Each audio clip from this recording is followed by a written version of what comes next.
Assalamu alaikum. Kia ora. Greetings. Welcome to another Voice of Islam show. Today's topic, Dawah. What is that? It's to call or to invite. Inviting others towards the truth is a universal practice for humans. Once you believe in something, whether it is good or bad, you try to influence others to join you. It can be a religious belief or non-religious. It can be for a product to encourage others to buy or an election campaign. It is calling or inviting to something good or bad. Dawah is a need for humanity. Today we want to discuss Dawah in its various forms and ways with Brother Freed Ahmed. Assalamualaikum, Brother Freed. How are you today? Walaikum assalam wa rahmatullah. Alhamdulillah, I'm well. How are you? Alhamdulillah good. Alhamdulillah good. And I pray that all our viewers and all their friends and families are good and staying fit and healthy and in a high state of belief. Those who are Muslims in a high state of Iman, and those who aren't in a high state of belief in what you believe in. And inshallah, hopefully you might open your eyes or ears to listen to at least understand what some of the Islamic teachings are as well. Inshallah. So, And also at the beginning, I would like to invite all the viewers, especially in our region, to lend their hand with help to the devastated Tonga after the tsunami.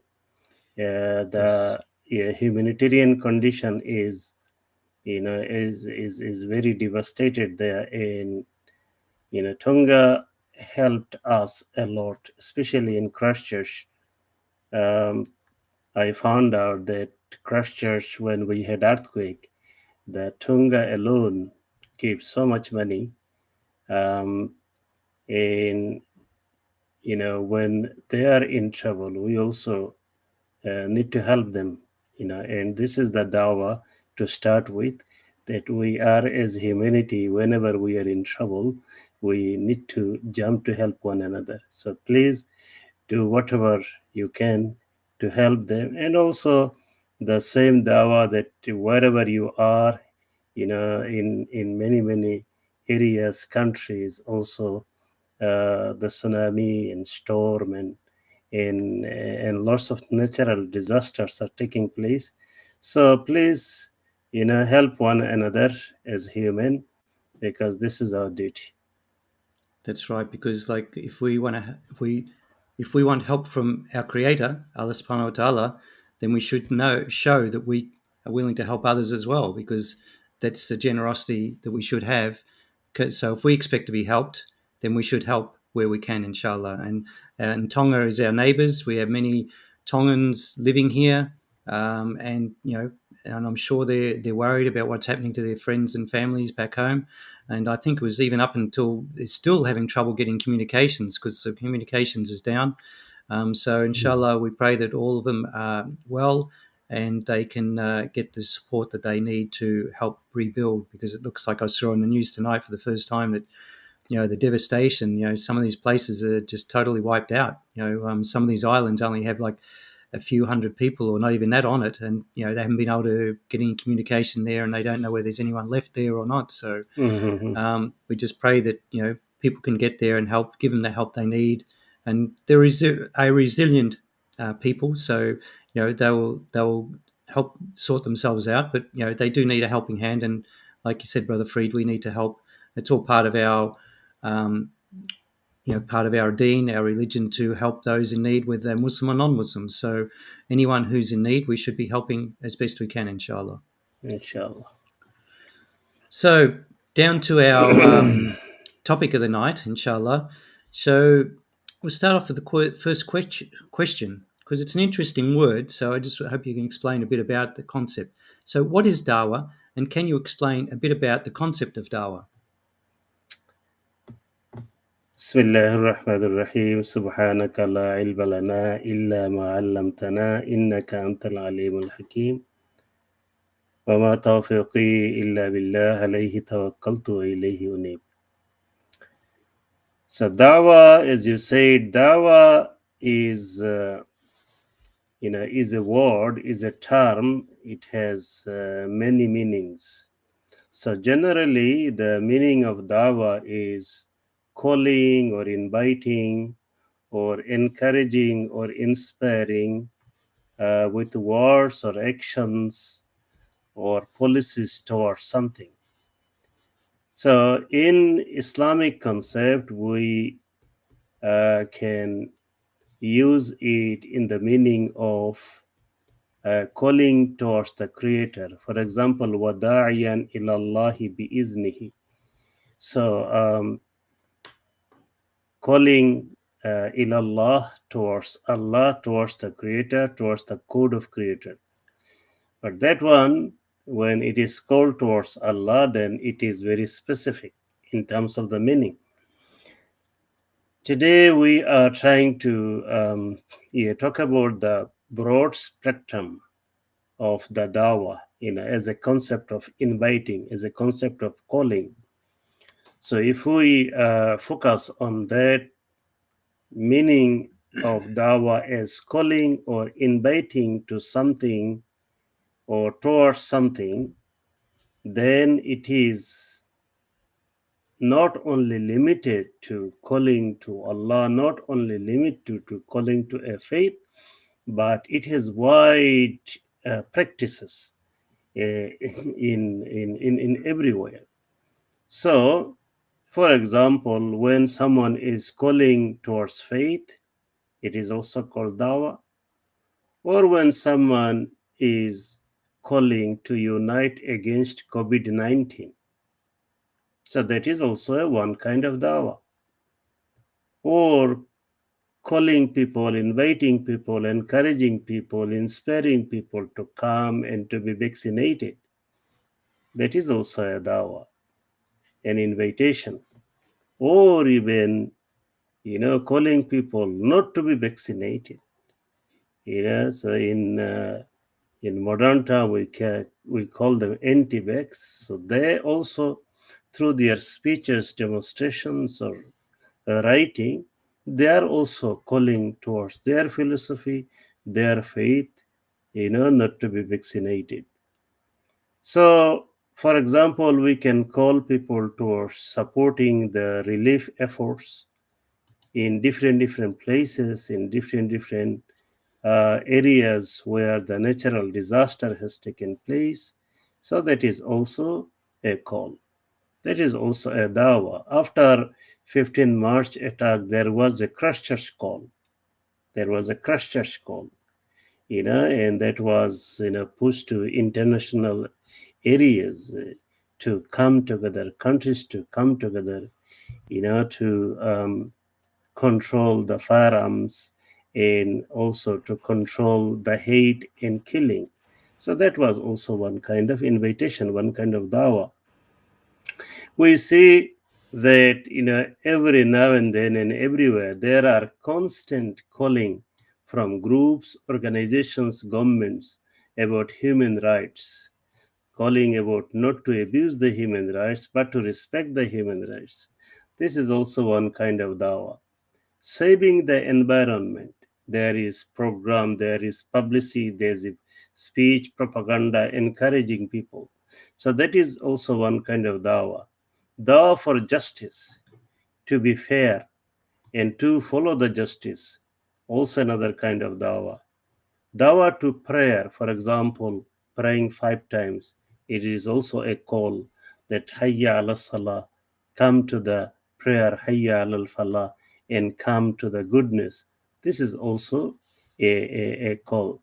So what we see that dawah is used, if we take the meaning of invitation and calling, then it is widely used. And it is not just to denote a narrow meaning, but it is, it can be, used for, broad spectrum of issues. The question is that why people call one another, why people invite one another. The reason is that they want to, they believe in something, or they practice something, or they want to start something, and they want to grow their support, and they want to increase the number of the followers. So if there is a political party, Then what they do, they invite people come and read their policy and join them to become a member, to support them. If there is a religious organization, then they also invite people about their philosophy and they also call people to come and join so they can be more together and they can become stronger and they will have lots of followers.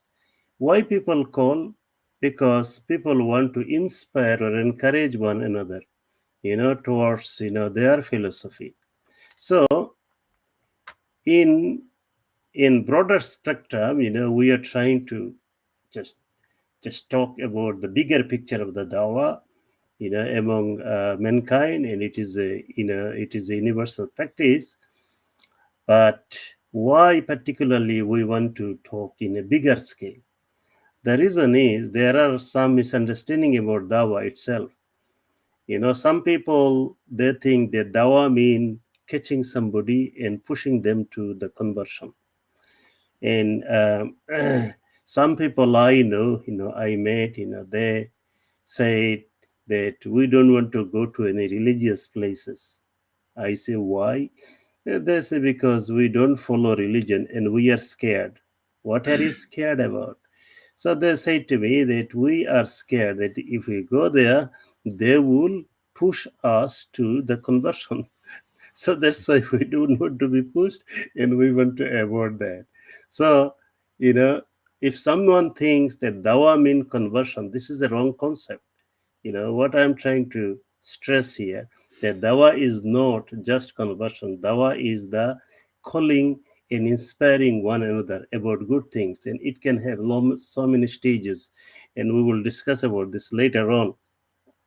So dawa should not be used for the narrow meaning, and and dawa should not be feared. In Islamic concept, according to our belief, dawa is to inspire people towards the good things in this life and in next life. And the whole purpose of calling towards the code of Allah is to offer the peace, happiness, and well-being, all the best things, fit dunya wal akhirah, in this life and in the next life. And that is why, to do that, we need to maintain two things. And Allah said in the Holy Quran, for example, in chapter 3, verse 110, Kuntum khayra ummatin ukhrijat linnas ta'muruna bil ma'ruf wa tanhawna 'anil munkar.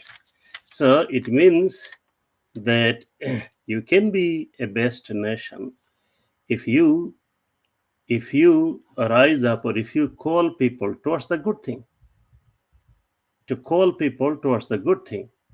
So in our faith, it is a duty for us that we should be unselfish.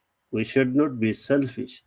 It is a duty that I should not only follow the good thing, but I should invite my family, my friend, my acquaintances. I should also invite or inform that this is the path, this is the best thing I believe. Now it's up to you. So, to do that, we do two things. Ta'amuruna bil ma'ruf wa tanhawna al munkar. So we invite people for the good by enjoining them in the good things that are good, that is beneficial, harmless, and wa tanhawna al munkar. And we also, in our dawah invitation, we enjoin one another to avoid what is harmful.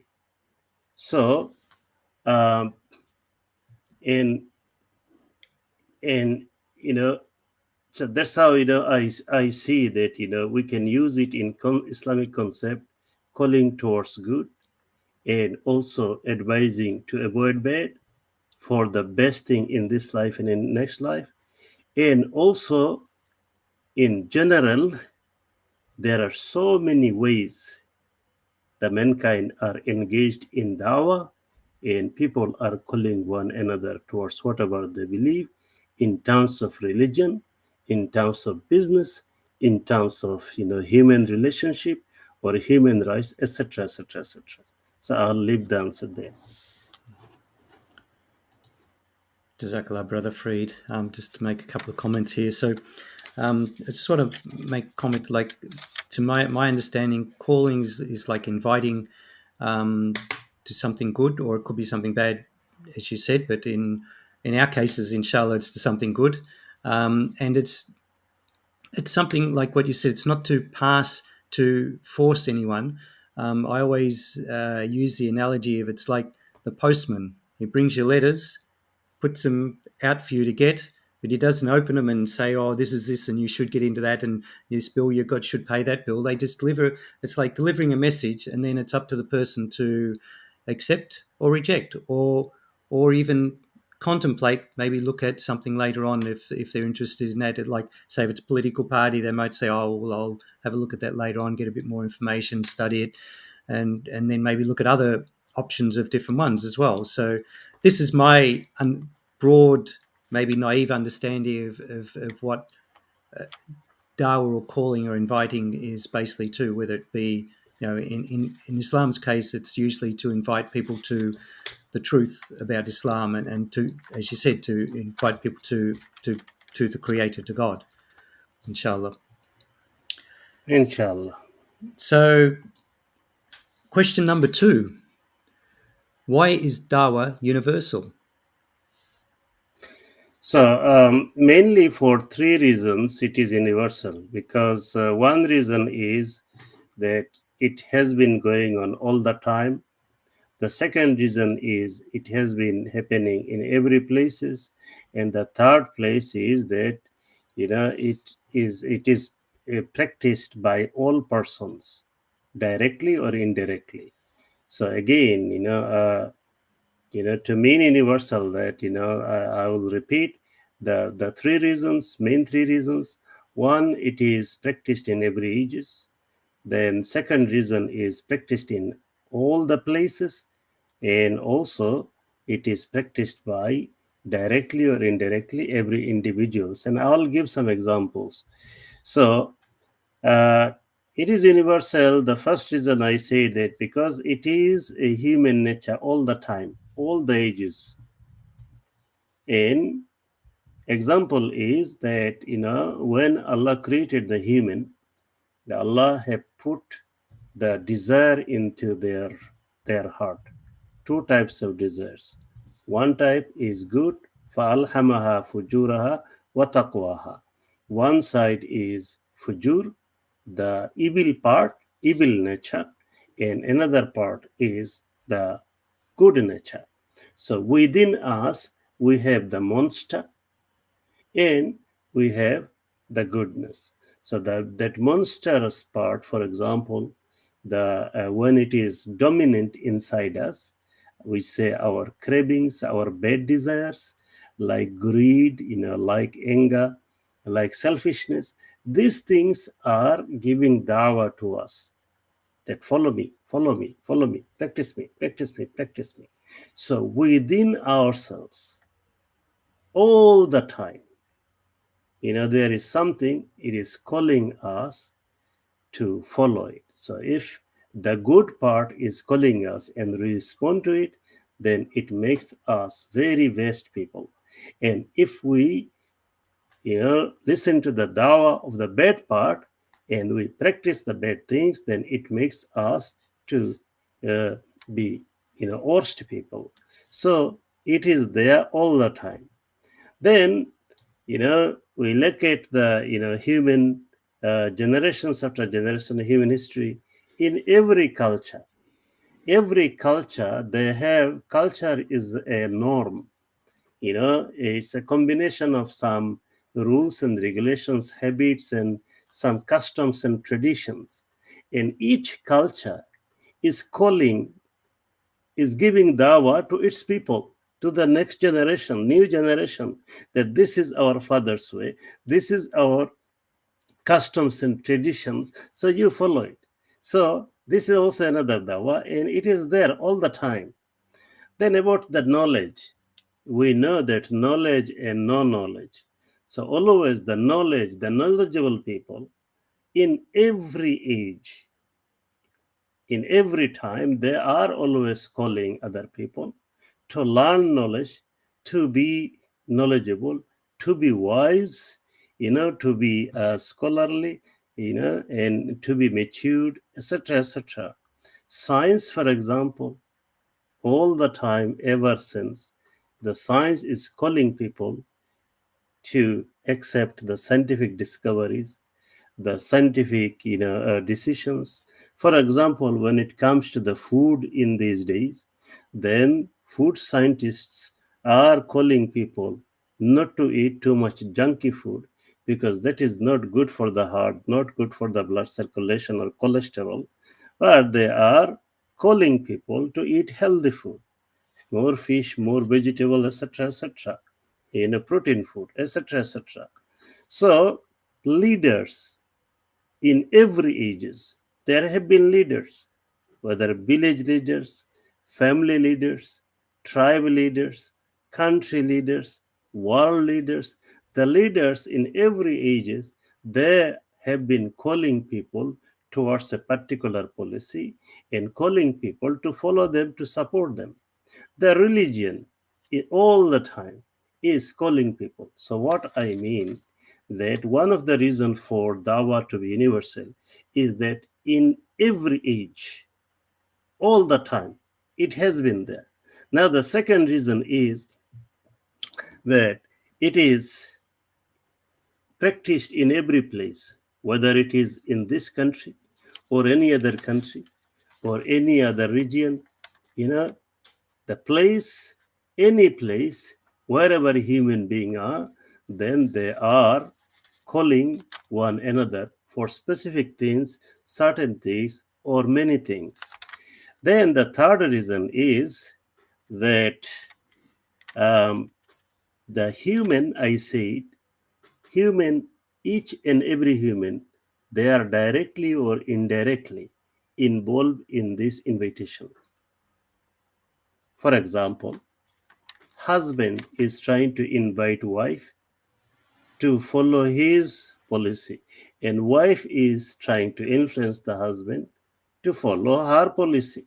So when they come together, two unique personality, they try to unique, they try to influence one another. So this is also one kind of silent dawah, one kind of silent invitation. Parents are inviting children to follow their way, to follow their values, to follow their family values, to follow their faith, to follow their practice. The village chief is calling the villagers. The police is calling people to follow the law and order. The, the teachers are calling the students to be well educated, to be well behaved, and not to be mischievous. Imams, priests, religious scholars, they are always calling people. So they are calling them towards the righteousness and towards the good characters and morality. And politicians are calling the public. So you can see that actually, each and every human being, directly or indirectly, they are involved in dawah. Either they are da'i or they are in a madu. Either they are inviting or they are being invited. That's why I say that it is a universal practice. It is everywhere. Now, according to according to our faith, that even Allah is inviting. Allah invites His creations. Allah invites his mankind, because mankind is His creation, and Allah is inviting. And in a verse in the Holy Quran, in chapter 2, verse 221, Allah said, "Wallahu yad'u ilal jannati wal maghfirati biizni." Wallahu yad'u. Allah is inviting. Allah invites. Allah invites people towards the paradise and towards his forgiveness, with his grace, with his wish, with his mercy. He is inviting to remind us. So we can see that how universal it is, because if dawa or inviting is practiced by the the originator of this world, the creator of mankind, and Lord of the world, then why not it is universal? And then at the same time, Shaitan or some Shaitan's followers, they are also inviting people towards the bad thing. For example, Quran says, Ulaika yad'una ila nar. They invite you, they call you, they invite you, they give da'wah to you, ilanna, towards the hell. So sometimes we make the expression that my marriage life is a hell, you know. So my marriage life is a hell. And then so if some people are propagating and saying to other men that if you get married, you have to show your power and control to your wife. If she says anything, just hit her. Some people are doing this. Some people are encouraging one another. So this is also a dawah to make their home hell, you know. So um so from this discussion, what I would like to conclude, that it is a universal thing, dawa, inviting or being invited. It is a universal thing. We do not look at those nitty gritty things every day, but every day something is calling us. Even our heart, our desire is calling us, or the friends are calling us, or even an email sometimes, an invitation, come to this, join us, join this movement, blah, blah, blah. So we are either invited or we are inviting, and therefore this dawa concept is a universal thing. It is happening, and our duty is to choose which one we want to follow. Very good, brother Freed. It's like something I've never really considered before. That's that to me. It's always when I've heard of Dawa, it's always been that's calling people to righteousness or to the path of Islam and to God, the Creator, Allah. I've never sort of considered that it's calling to anything. But when you explain it's true. We're all being called for something. It's the internet, it's this, it's that, it's Google, even on your phone is saying, oh, you're walking through the supermarket, buy this or buy that. We know Hmm. you like it because they're scanning us. They know what we like and things like this. So it's something that we need to be aware of that and be able to ascertain which is the good and which is the bad and quickly try and just stick to the good part and keep away from the bad part of it, inshallah. Inshallah. So, Brother Freed, next question then. We talked about, what is Dawa? Why is it Dawa Universal? So, we've talked a little bit about this, is there Dawa for good and bad things? Please explain with some examples, please. So, Bismillah ar-Rahman ar-Rahim. Yes, dawa is for good thing and also bad thing. And I just recited a verse before. For example, chapter 2, verse 221. Wallahu yad'u ila al-jannati wal maghfirah. Wal maghfirati business. So, it says that Allah gives dawa towards paradise and towards his forgiveness. So this is a good dawah. Going to paradise, be happy there, and not going to do any work, not going to do any, hard work, not going to be sick, always, without sickness, not going to be old, always in 33 years age, young, you know, So no, healthy, no, etc., no, etc. no Yeah, vaccinations, no COVID, no anything like this. Oh, nothing, nothing. alhamdulillah. So there's a good dawah. There's a Yes. good dawah. Here Allah is not asking that give me $5 each. Hmm. To register yourself for paradise, or the oxygen I'm giving you, I'm going to charge you that much money, or the sunlight you are receiving, I'm going to charge you, or for the paradise, give me that much. No, no, no. Allah is, teaching us that Allah is selfless. Allah is so loving. That's why with His love, He invites, He gives dawah to the mankind that I have created you, and come to the good place. Do not go to the bad place. On the other hand, Shaitan is, or some of his followers who have chosen the wrong path, they are inviting people. Ulaika yadu'una ila nar. They are inviting people to go to the opposite place, the place of discomfort. And it is not super hard to understand in this modern concept, because you see, in any society we have freedom if people are very good citizens. But if people are in crime, then there is prison, discipline, and no freedom there, no freedom there.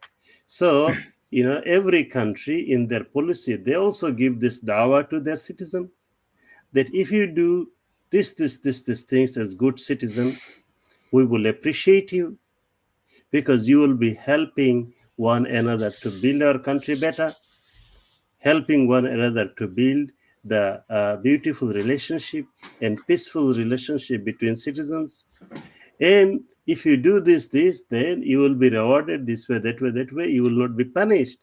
But on the other hand, if you are creating, criminal gangs, if you are creating groups to steal in your neighborhood, blah blah blah, then you are going to be punished. So it is also a dawah.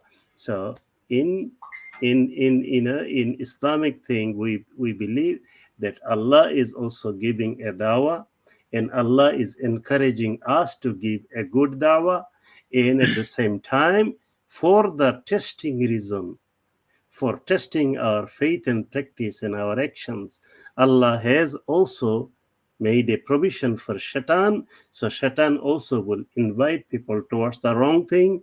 So whoever will follow Shaitan, they will do wrong, and they will also invite other people to do wrong. For example, if there is a robber, and a robber he needs a group, then he will invite some other people for the recruiting, because he needs a group. And if there are some, in some countries, there are organizations of thieves. So what they do, they recruit people.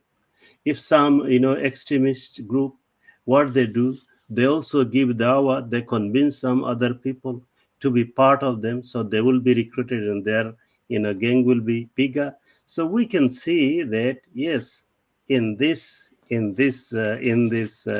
art, among mankind, some people are, they are following the good thing, and that's why they are calling people towards the good thing. And other people are following, unfortunately, bad thing, wrong thing, and they are also trying to increase their power and their capacity and their followers into the wrong things.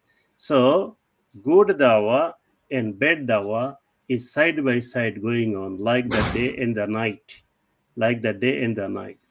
And this is something that has started right from the beginning of the mankind. So I will just give you a story, and from there I will bring the gist out. We know the story, and it is mentioned in the Holy Quran in chapter 5, verse 27 onward. Chapter 5, verse 27 onward. And the story is about two sons of Adam, the first man, alayhi salam, peace be upon him.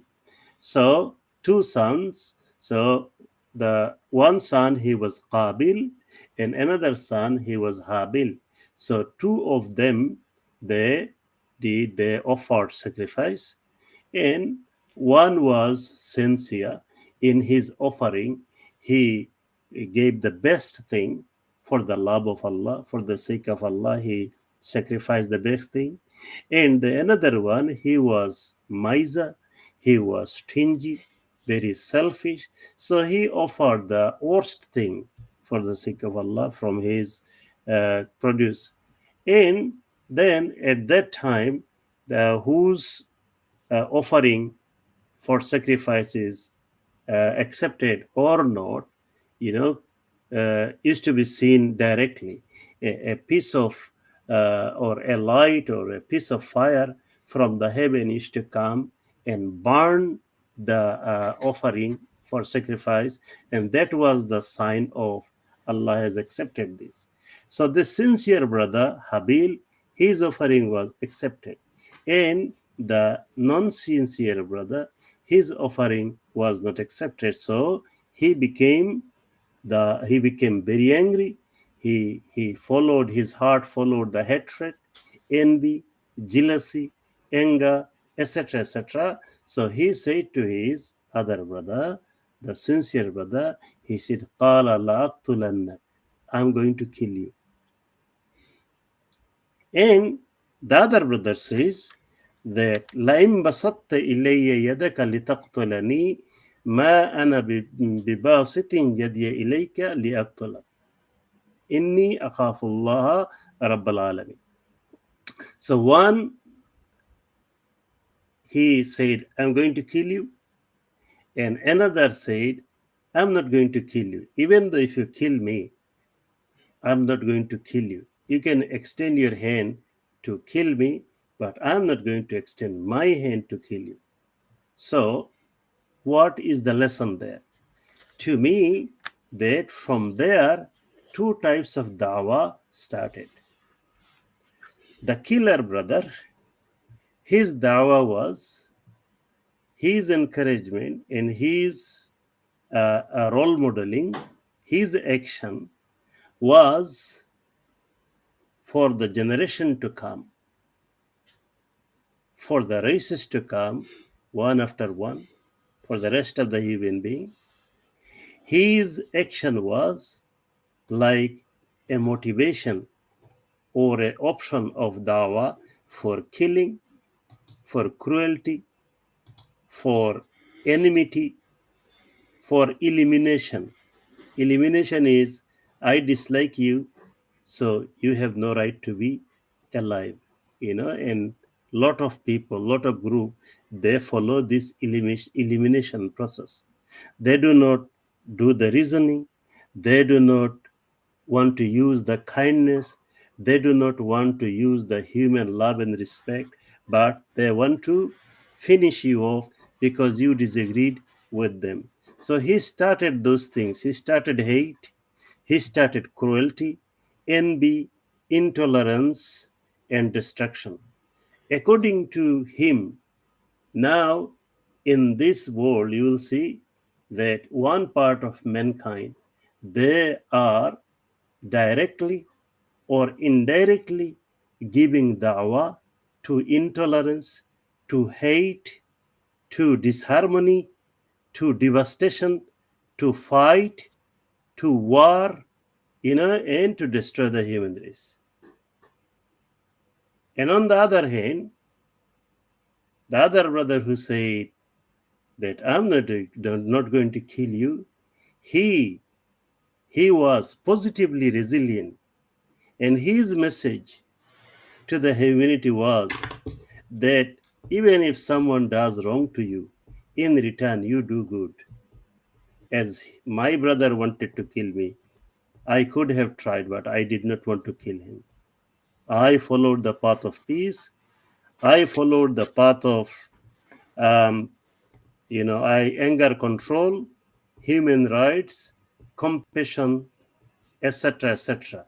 So, if we look at in this even in modern age, we will see that some people, unfortunately, they are inciting people to have hatred.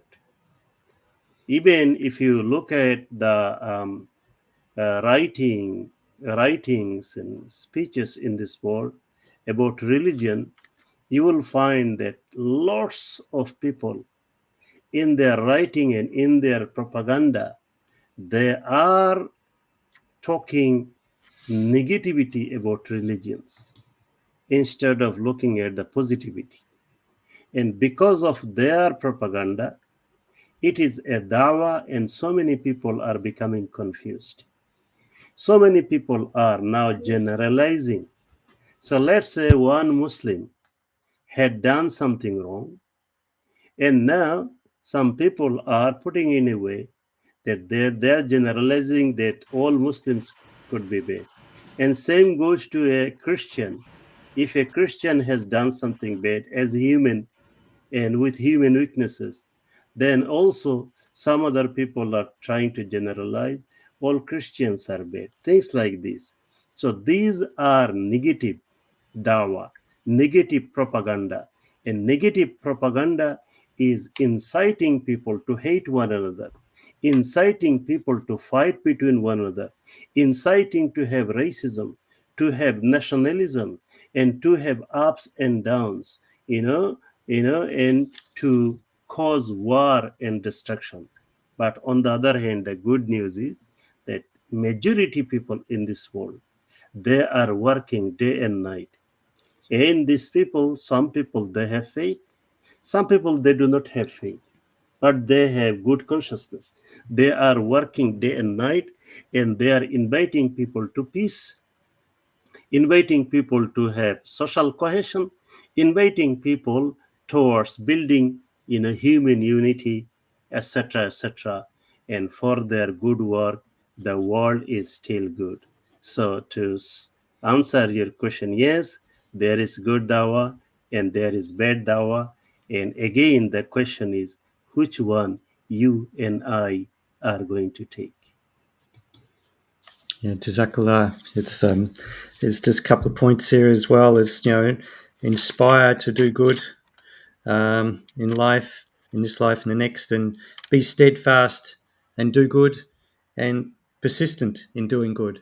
So Yes, like you said, the majority of people are doing good, but it's usually the minority is what people see because that gets the headlines. Because people like yes. sensationalism and things like that, and some people for their own agendas. They don't like the color of my eyes or the color of my hair or this or that or the hat I wear or some for any reason. It's just sometimes it can be just for no real reason apart from just outright hate. And hate is such a evil thing, and that's the thing that I know you are very passionate about fighting against that sort of thing, and as we are as well, to try and get rid of that hatred and misunderstanding about anyone and anything. We shouldn't have any racism at all or injustice for people. It's just a matter of getting to know people. And once you get to know people, you realize they're just like us. They might have Mhm. different color or speak with funny accent or even sometimes a different language. But when it comes down to it, their wants and our wants are much the same. A good, happy, peaceful life with their family, inshallah. So, Brother Freed, next question.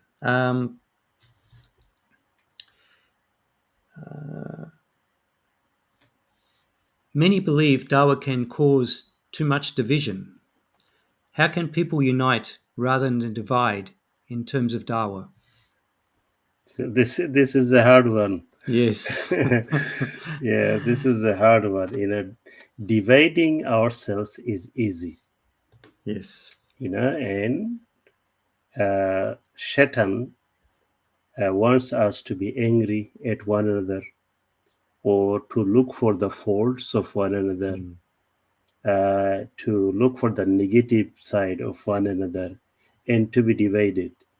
And also, Shaitan wants us to think that only we are perfect, you know, so we should not mix with another one, and as a result, we think that we are only perfect, and then we become only with one or two, you Mm. know, um, you know, uh, So I will start with a story. The story is, suppose uh, there is a house, and the house is on fire, and now uh, so many people have come, so many group have come, people have come to save the house. Their intention is same, that they want to save the house, they want to save the people in the house, but they did not come in the same way. They do not have the same policy. So for example, fire brigade arrived and they came with water, because this is what they do, they're good at. The helicopter people, they came and they started flying. So from up there, they can see better, and if necessary, they can give some instruction. Ambulance, they are also a different organization, and they came with their different settings. If anyone is injured, need attention, uh, then ambulance can give them first aid, can take them to the hospital, etc. Then the neighbors, they also come running, and they come running to do whatever way they want to help. Police arrives, because if there is anything not within discipline, they want to discipline. So we see, to save a house and household, so many different vehicles. I'll call them vehicles. So ambulance is one vehicle, police is another vehicle, and then fire brigade is another vehicle. So many vehicles, so many ways people came. They came with one aim, that they want to save the house and the household. Now, what they have done, they saved the house and they saved the household. What have they done? If I summarize that, what have they done? They have practiced four things for the unity. Four things. Number one, they practiced the wisdom. The wisdom is something that gives you the bigger picture, and wisdom give you the far-sightedness, and you, with the wisdom, they could see that what is best for everyone. So instead of arguing the, hey, you ambulance, you are second hand, I'm first hand. Instead of arguing between themselves, all of them, they saw one thing. What is the bigger picture? What the wisdom say? The wisdom say, this is not the time for argument. This is the time to save them. So wisdom, we can have many different groups of Dawah, but we need to have wisdom for the unity. Number two, what did they practice? All these vehicles, they respected one another. Even a neighbor who did not come with a vehicle or a fire brigade or a helicopter, but a neighbor with even a little effort could at least tell the police that I know there is a door at the back, can even come up with least contribution. So all these groups, they respected one another's existence. Without hammering one another, they respected. So for unity, the second thing we need is respecting one another. Even though we have different way, We have different method, we have different ideology, but we need to respect one another when it comes to the common goal. The third thing is what they practice, they accommodated one another. They did not push one another out. Who are you? Get out. This is my job. I am going to tackle it. No, what they do, they have accommodated one another. So instead of eliminating, they accommodated. So in this world, there can be so many ways of Dawah, so many ways of trying to do the good things. But instead of eliminating one another, we need to accommodate one another. We need big heart, we need open heart, and that's what we need. This is the third one. The fourth one is that we need to cooperate with whatever things we agree. We need to cooperate there. We may have lots of disagreement, but where there disagreement, don't fight. But where there is agreement, cooperate. And this is what they have done. All these vehicles, all these groups who came to save the house and the household, and they were successful. And Allah says this in the Holy Quran in chapter 5, verse 2. Allah says, وَتَعَاوَنُوا عَلَى الْبِرِّ وَالتَّقْوَى وَلَا تَعَاوَنُوا عَلَى الْإِثْمِ وَالْعُدْوَانِ. Allah said that you cooperate one another in the righteous thing, in the good thing, in the common good. And if something bad and harmful, if something sinful, and if something evil that is going to harm you and harm the people, harm the humanity, harm your neighbor, harm your fellow human, then in that part, do not cooperate. So, I would summarize that yes, we have so many ways of dawah with so many philosophies. But as human beings, we need to use our wisdom to see what is best for all of us.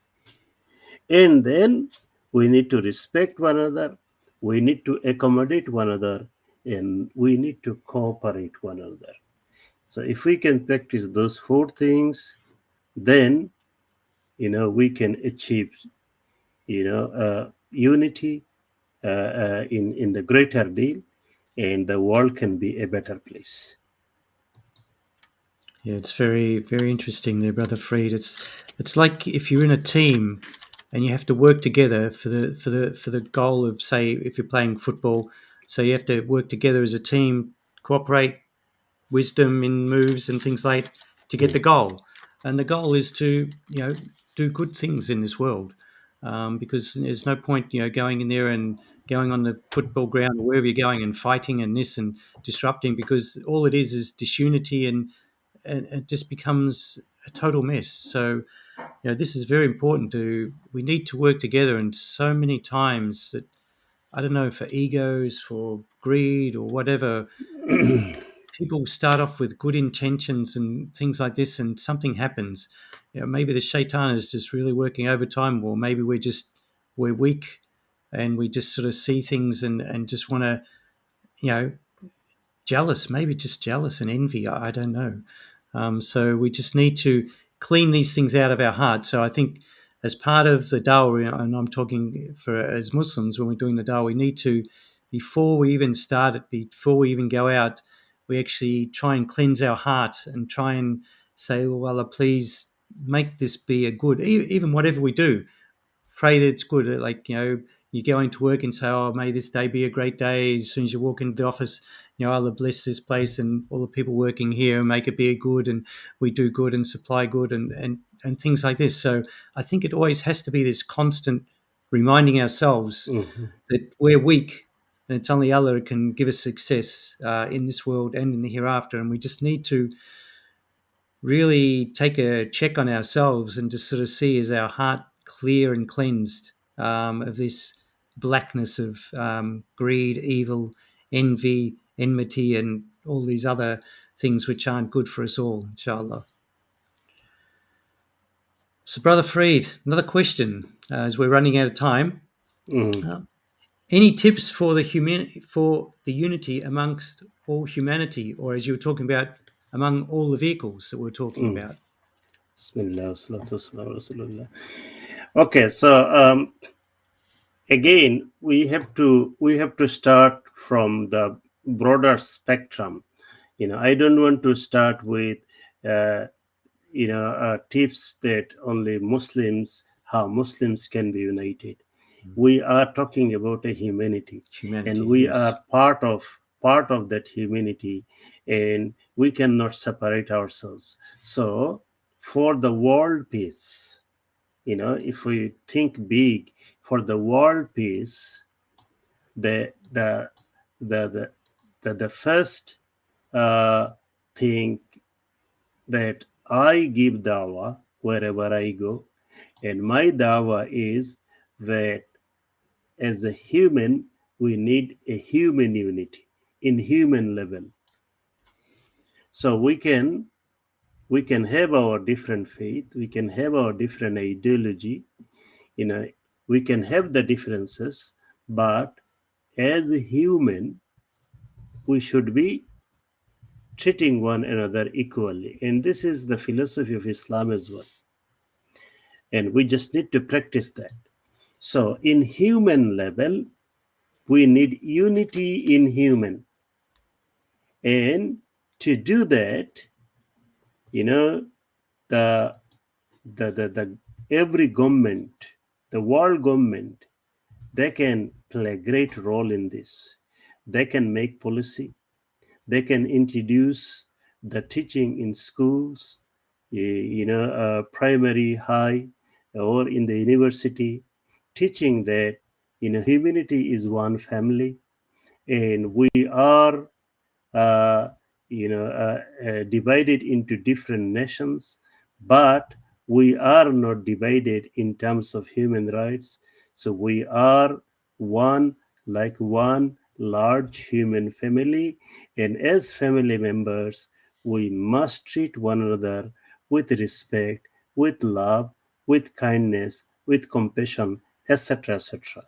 So, through the education, through the government policies, and through the religious uh, leaders' contribution and preaching, and also through the parents participating, all the parents participating in this to become role model, to teach their next generation, to their children, that do not think another human being because of the color of the race is not belong to us, but think that we all human beings are one. We are one large family. So uh, and and also through world conferences, world summit, peace award, this and that, you know uh, this uh, this unity in human must be emphasized. I think this is very important, and it has to be uh, in our education, in our all level, because we must need this.